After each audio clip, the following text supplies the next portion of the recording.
In the second part of our Twixmas series, we look at the use and future of cash. To the surprise of many, banks included, the use of cash is on the rise, and now the government is looking to secure its use and availability across the country. Assistant Treasurer Stephen Jones told ABC News that we wanted to ensure all Australians, 1.5 million Australians who prefer to use cash, to be able to do that.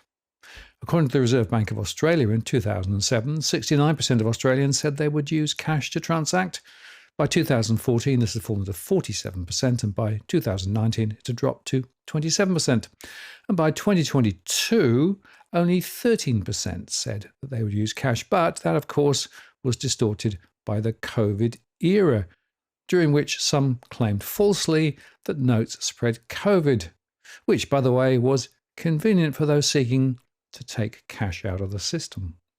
Even the RBA said the latest consumer payments survey that showed 13% of transactions are cash was affected by COVID. And the RBA will be updating its consumer payments survey in 2025 and releasing that information publicly in 2026. So we'll have to see what that trend says.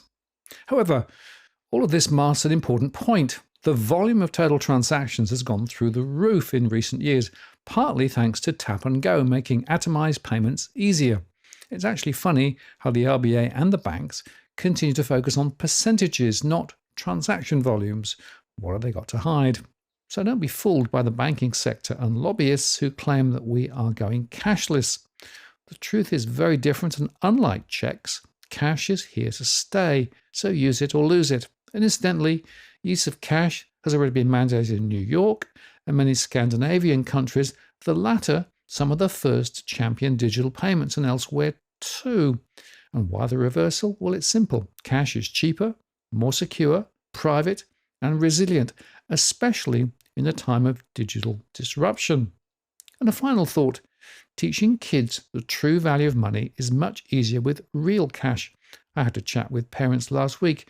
He realized their kids had no feel for the value of things as they watched tap and go in play without consequences.